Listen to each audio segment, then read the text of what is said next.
Professor Belleflamme, thank you so much for joining us today. Thank you for having me. So you are a professor of economics at l'Université Catholique de Louvain in Belgium. You are the author of 3 books, according to the Amazon website. You write about digital economy, and today we will speak about your latest book, Economics of Platforms, Concepts and Strategy.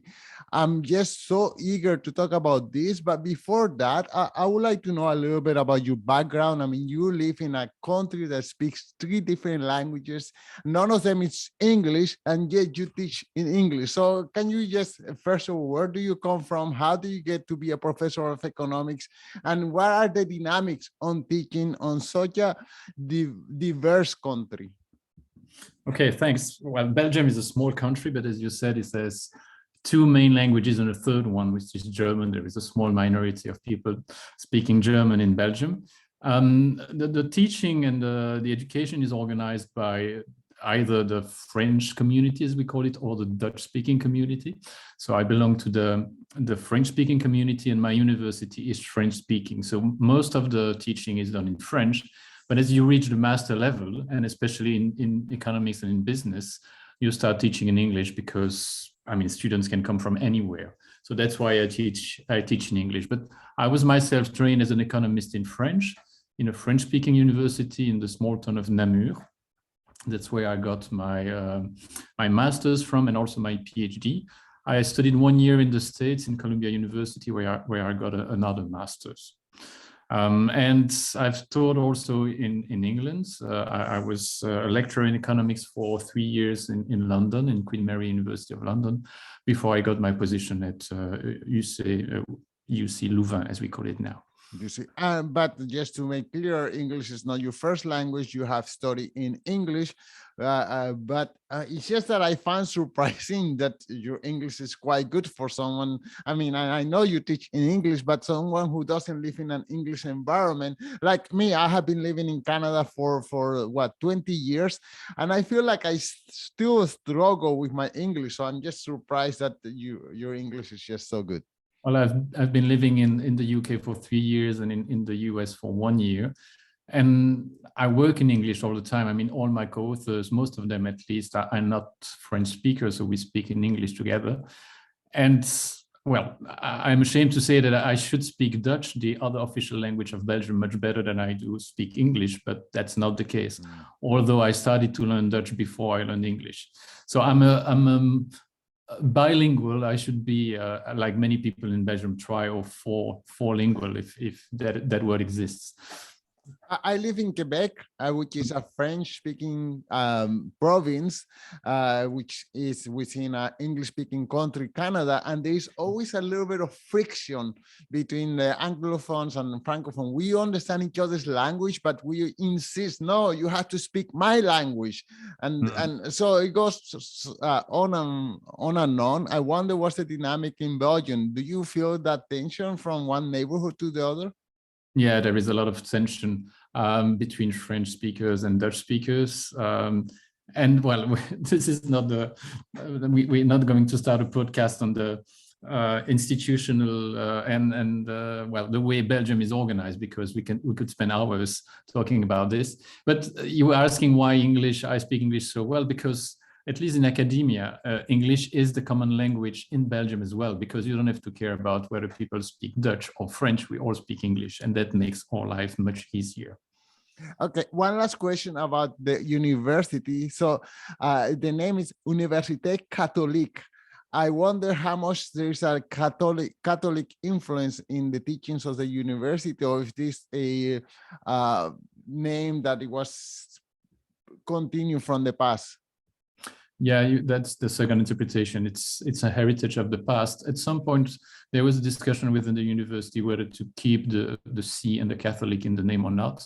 We decided to keep it, but you should understand Catholic as a humanist tradition. So there is no influence whatsoever from the church on the teaching or the research or in whichever way. We are totally independent of any secular, well, from the church in general. But I think the decision was to keep the Catholic in the name to show this heritage of a humanist tradition. Right. And this is a value which is well defended in the university. And for example, I'm attached to the management school, the Louvain School of Management, and we insist a lot on corporate social responsibility, for example, and ethics in business. Right. This is part of our tradition. So about you personally, what is it that drove you towards the study of economics? Oh, good question. I think I didn't know what to study. I didn't want to become a lawyer because one of my brothers was already a lawyer. I didn't want to study medicine because my father and one of my brothers were studying medicine, and I decided to do something that I didn't know at all to start with, which was economics. And actually, I fell in love with the discipline. And well, the evidence is that I'm still there and I'm still teaching and writing about economics. Well, I had interviews with previous economics professors before, and they have mentioned that they write books because it is in a way expected out of them. I wonder if writing books for you is expected out of you, or if that comes from your desire to share your ideas and your stories with the general public. Yeah, it's not something that is expected from us. It's quite the opposite, actually. As a young economist, you're taught to write articles and try to publish them in the best possible journals. This is how you would improve your resume and your chances to be hired and get confirmed. Writing books is seen as a waste of time. So it's only when you become a professor, a full professor, that you start spending time on this. And for my part and my co-authors, is the same approach. We feel that we want to share the knowledge we have acquired, and we have a passion for teaching as well. And this is why we decided to spend quite a lot of time writing books, and also to support our own teaching. So if you don't find the books that can help you teach, well, at some point you decide to write them yourself. And so now, what is it that drove your lens towards the digital economy? There are so many other aspects of economics where you can gear your attention towards. Well, I mean, within economics, you've got this big division between micro and macroeconomics. I chose micro because I just liked it, and I disliked a lot macro. I couldn't understand the teaching there. I couldn't really relate to the issues, which are much more abstract and looking at the economics from an aggregate point of view. And in microeconomics, you really look at the decisions of individuals. And I thought, I mean, it related more to what I wanted to do. And then I think it's a question of small events that decide you get interested in a topic or in another, the teaching of someone or what you read or whatever. So I quickly got interested into digital technologies, which were not called in that way at the time. And then there is this logic of you need to specialize and to a smaller field if you want to become really an expert and have a chance to publish good papers in good journals. And finally, you tend to know more and more on on a topic which is narrower and narrower. Mm-hmm. And so, well, and it's hard at some point to change and to switch to another topic. So that explains why I chose this one. I like it a lot, and I never thought I would study something else.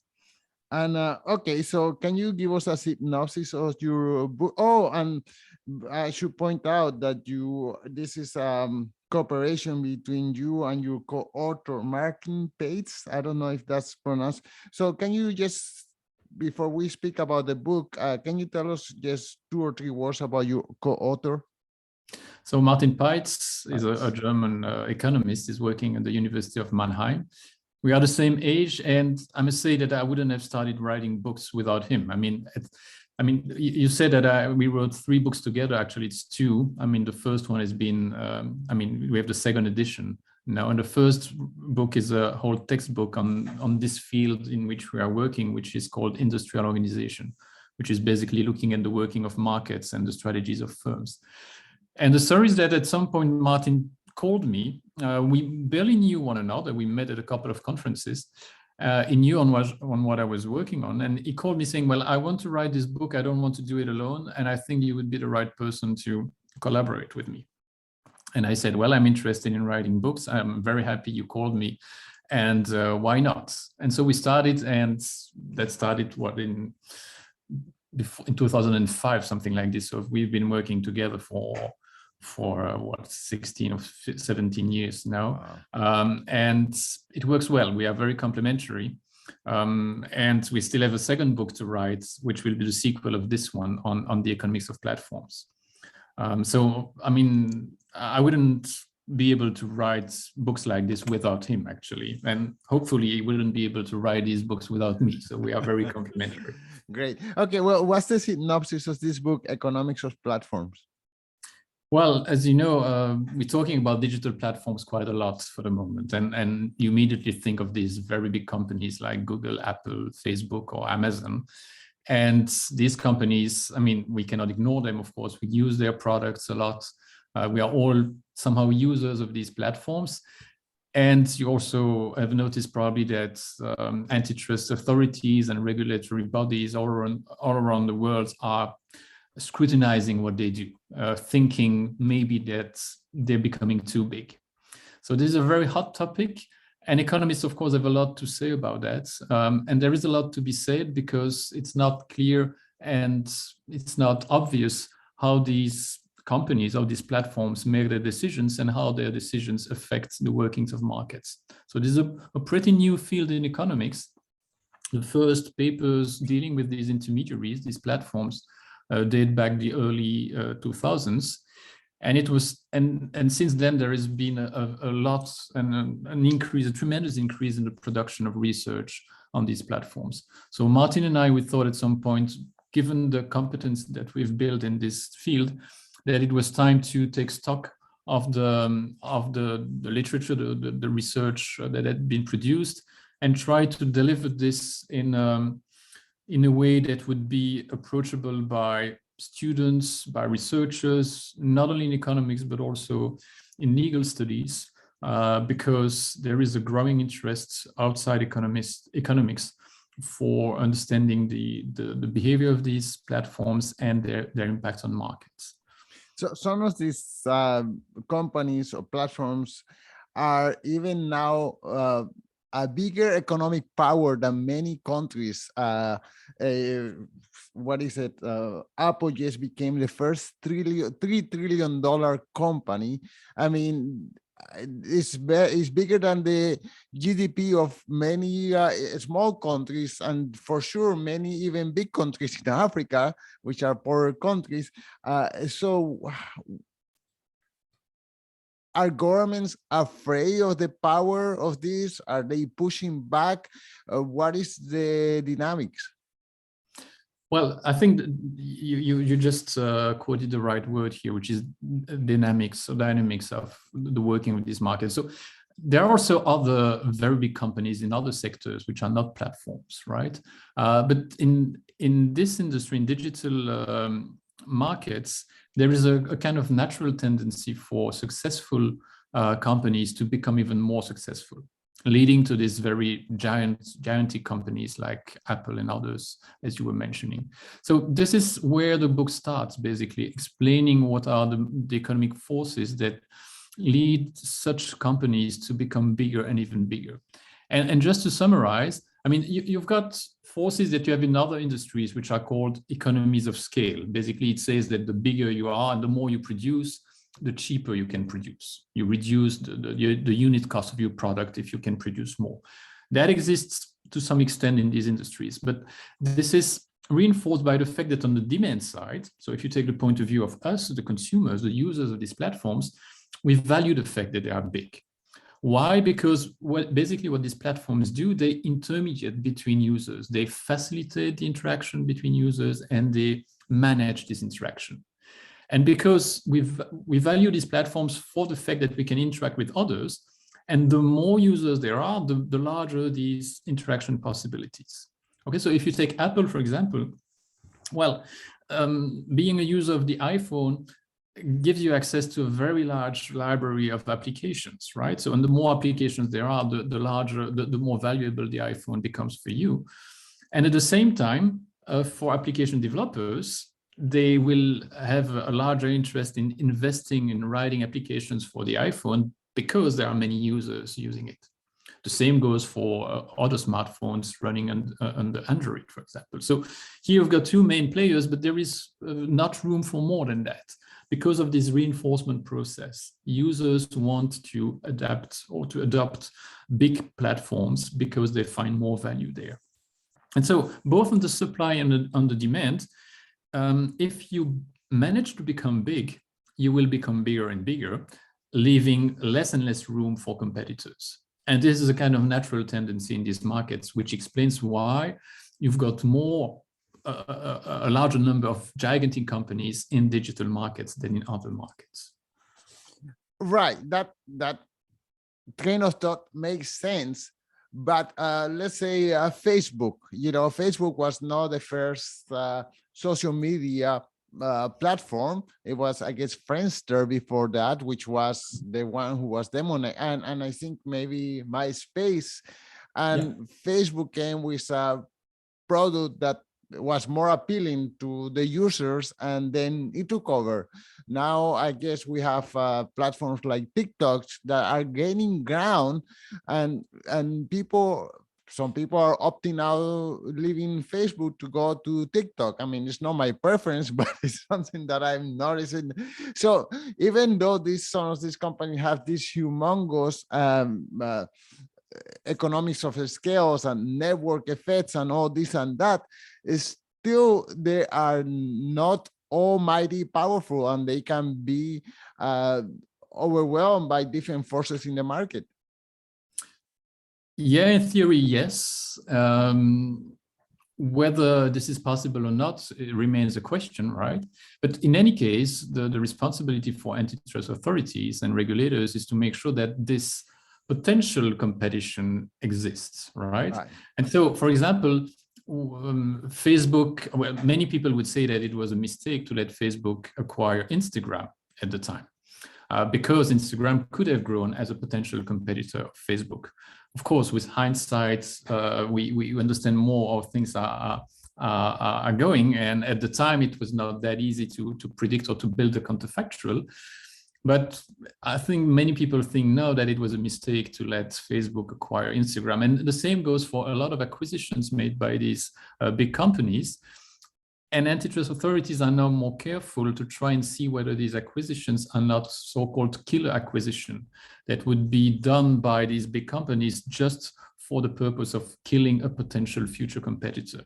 Right. And so being a monopoly or a very large dominant company is not a problem in itself. And as you said, Facebook came with a better social network, and that explains why it could displace Friendster or MySpace. But it also gives now Facebook a special responsibility, not abusing this dominant position. Okay, and that's why it's scrutinized by regulators. Right. Right. Okay. Well, yeah. I mean, I'm not a user. I'm a user of Facebook, but from a long distance, just to, and I still don't understand the market power that they have, because I use it as a telephone. And wow, even now they're saying the word telephone. I use it like a telephone in the old days where I would just use it. Even a telephone, I mean, I was explaining this, these reinforcement effects, right? They're all based on what we call network effects. Right. And network effects mean that the value you attach to a service or product grows with the number of users, basically. Right.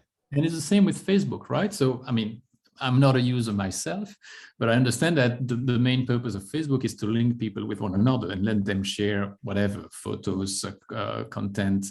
And so the more people there are, the more likely you are also to find people you can interact with. So there are a lot of network effects there. I mean, if you were the only one using Facebook, you wouldn't find any value in it, right? And then you've got another side, another group of users, which are advertisers. And advertisers, they care a lot about the fact that there is a lot of users on Facebook, and the fact that users know Facebook know these users very well and can extract a lot of information and data that can be sold to advertisers. So we've got another reinforcement effect there, that the more people are using Facebook, the more advertisers want to be there. And that, of course, is the main monetization strategy of Facebook. So all these reinforcement effects also explain why it's hard to displace Facebook as it exists right now. Right. Okay. How about Apple and the App Store, and they charge what is a 30% commission for the developers who are there, and it seems like an expensive commission, but at the same time I say, well, they created this backyard where it didn't exist. They created it from zero. They didn't even so I guess in a way, although I don't even have an iPhone and I don't like iPhone personally, but I almost feel like they should be able to charge their 30% without too much resistance. And if a developer doesn't like it, they can go to, I don't know, Android, for example. And I'm probably sure you have a different take. So bring it on. No, I mean, you've got a very good intuition. So I agree with what you say. So what we do in the book is not so much saying that these prices are too high or too low or whatever. I mean, as you say, I mean, if the application developers have an alternative, they can vote with their feet, actually. And if they find a price too high, they can move away. And this threat exists certainly for Apple. Of course, the fact that there are only two alternatives gives some form of market power to the two main actors. So they have some possibility to raise the prices. But what we explain in the book is the economic theory behind this, in how these platforms choose prices. And in this specific case, only the application developers pay.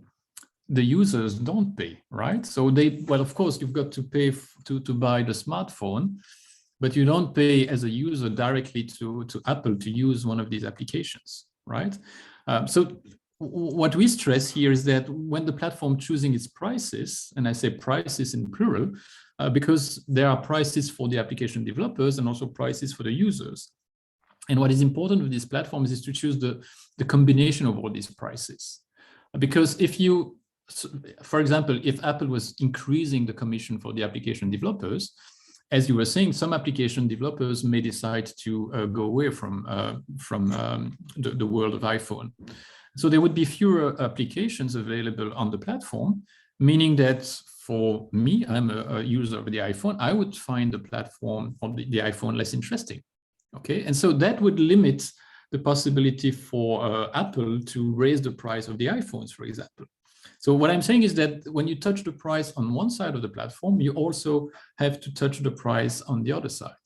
And it would be a bad management to look at these prices separately. They are linked with one another because what people consume on this platform is the interaction with other users. Right.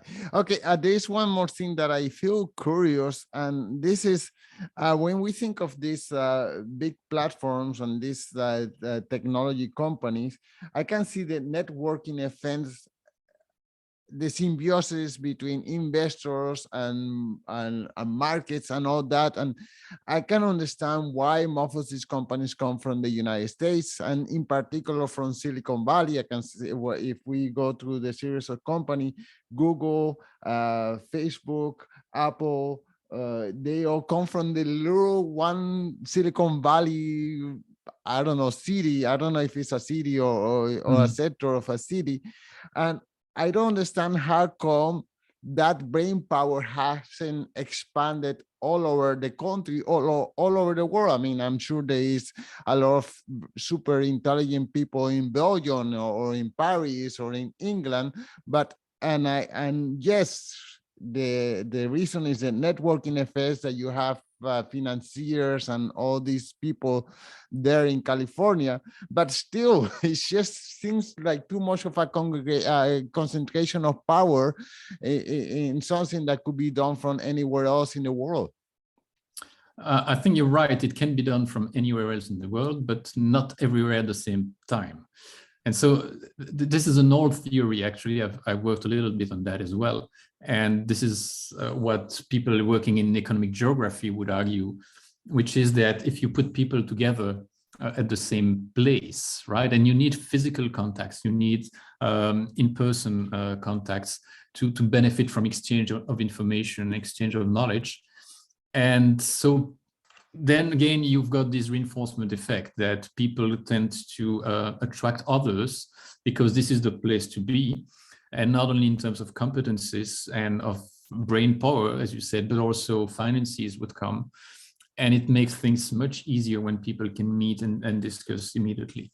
And so the history of economic geography is rich of examples of what is called clusters, where for some reason which often cannot really be explained, a particular activity has started in some place and then has grown from there. Okay, you've got the example of people making knives and cutlery in some cities in the UK, and that, I mean, that lasts some period of time. It may disappear at some point. Well, the Silicon Valley has been extremely successful. And this is due not just to luck there. I mean, I think the institutions in the US also make this possible, and the free enterprise and also the attitude vis-a-vis entrepreneurs who may fail a couple of times, so that wouldn't be taken as bad sign, but rather as a good sign that if you try, it means that you're entrepreneurial. In Europe, it's not the case. If you fail, you keep this failure marked on you in some way, and people would be not very confident that you can succeed at some point if you failed in the past. So, I mean, it's a lot of factors, but you've got, as you were saying, this reinforcement that make a successful place even more successful because it will attract the best people in all these complementary functions, if I may say. Oh, okay, one more question. So as part of the Western society, of course, I'm more familiarized with the Googles and Amazon of the world, but now there is equal powerful companies coming from China that I tend to understand much less, because first of all, they operate mostly in China, but it seems to me that they are just as powerful as the Western companies. I wonder if you could share some information about, I don't know, Baidu, Alibaba, Tencent, some of these companies, how powerful they are, how do they power compared to the power of the Amazons and the Googles of the Western society? Yeah, that's a good question. I know them not as well as you and me know the companies we're dealing with. I would say, first of all, that the reasons they are big is exactly the same as the reason for which Google, Amazon, and others are big. And these are the reasons I explained. They deal with the same type of intermediation between users, and from a natural tendency from basic economic mechanisms, they tend to become bigger and bigger, leaving very little room to competitors. Now, of course, what is different there is the institutional environment. I mean, the Chinese government is very much involved with the running of these companies, sometimes leaving them be, and sometimes being much more interventionist, right? So this is a field that I know much less, but the fact, I would say, that the government is so much involved with the running of these companies makes it, from my point of view, quite unlikely that these companies would at some point become competitors with Western companies, and the other way around. So that is something that has been, I mean, I wouldn't say predicted, but people have written about this for years and years now, saying that, well, Google, Amazon, and others may be big, but wait for the entrance of Alibaba on the US market, and you will see whether they can compete. Well, this entrance has never really been, I mean, Alibaba is not really active on the US market, nor, I mean, of course, they're not completely separate, but it's not the same. They still have quite separate markets at the end of the day. Okay, one more question. So I am an immigrant here in Quebec, and I used to be a dance teacher, but then I saw an opportunity to make money by becoming a host of Airbnb properties. And to be honest, becoming a host of Airbnb properties just transform my income from this level to this higher level. And I just noticed you wrote an article on Airbnb, who wins and who loses. I wonder if you could share some of your findings with the listeners. Well, what we try to, I mean, I have a team of researchers here working on what is called a sharing economy, and Airbnb being one of the most well-known platforms in this so-called sharing economy. And we were just wondering how the COVID-19 crisis has hit these platforms. And clearly for Airbnb, I mean, the lockdown and all the policies preventing people from traveling as for some period of time just completely stopped the activity on these platforms. And so the question we ask, and we don't really have an answer because we're still in the crisis for the moment, but from a more theoretical point of view, we're trying to see how platforms like Airbnb and others, how they would be affected in the long run by this crisis. Okay, well, apparently Airbnb is doing well again. Okay, but the risk, I don't know what is your take with respect to that, but some people really invested in becoming hosts on Airbnb. They bought flats, which they transformed and trying to make them as appealing as possible to become super hosts or whatever. These people, I mean, they couldn't really recoup their investment during the COVID-19 crisis. And some of them decided to just go on another market and rent their places for a longer period. I think these people will not come back on Amazon in anytime soon.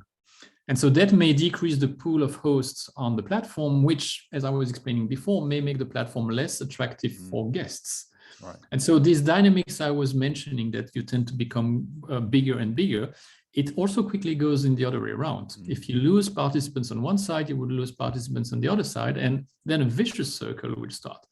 I'm not saying that this is the risk for Amazon, but other platforms are facing this risk because of unexpected crises like COVID-19.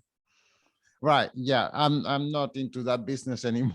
But yes, I did buy a property because Airbnb promised me this huge amount of clients, and it turned out to be true. I benefited from their platform for about 5 years, and it did change my life. But there is the debate. The debate is, okay, are these platforms are ruining neighborhoods, or are they helping local economies? And it goes up in my neighborhood. My neighborhood is kind of like artistic neighborhood, and all of a sudden we saw about a quarter of the properties, I'm part guilty of that, being Airbnb properties. So the debate was constant. Okay, are these guys going to continue increasing the rent and people cannot afford to live here anymore, or are they helping by bringing consumers to spend money in the local bars, and people who cannot pay their mortgages, now they can rent a room in Airbnb? And in my mind, the debate was never solved, whether was there more harm than benefit, or more benefit than harm? Well, the easy answer is to say that there are winners and losers. And cities are responsible for trying to balance what is gained and what is lost. And so you would see in different cities, different types of regulations that have been put in place, either to encourage Airbnb and platforms like this one, or the other way around. That's a responsibility of public authorities, basically to deal with what we call externalities in economics. So the effect on someone coming from the behavior of someone else. Now, from the point of view of economists, I mean, I'm a theoretician myself, but there are many people doing empirical research. And of course, this question has been looked at very carefully by many different researchers in different cities. So they just gather data and try to answer your question, see whether rents have increased, what is the feeling of neighbors, and so on and so forth. So I don't know all these papers, and I wouldn't be able to summarize their results, but this is typically a question that is pretty much investigated by empirical researchers. Wow. As for me, I went with the sentiment of the neighborhood. Once I thought it was too much of a pushback, then I closed my Airbnb properties. But I benefited from it very handsomely, so I'm very happy I did at that moment. Well, Professor Belleflamme, wow, quel plaisir de parler avec vous. I'm so happy to have this conversation. I wonder if you could tell us one more time the title of the book and where can the listeners follow the work that you're doing. Okay, so the title of the book is The Economics of Platforms. This is book one, called Concepts and Strategies. The second book, I'm not going to commit on a date for publishing it. We're working on it for the moment. It's going to be The Economics of Platforms, Competition and Regulation. And so basically what we want to do with these two books is to help not only scholars in economics, but also people in legal studies, practitioners, people working for consultancies or working for governmental agencies to understand better how these economies work, where platforms of intermediaries play a major role. And these issues become more and more important these days. And so we hope to bring a significant contribution for people interested in these issues by helping them understand the mechanism, the economic mechanism behind this complex economy.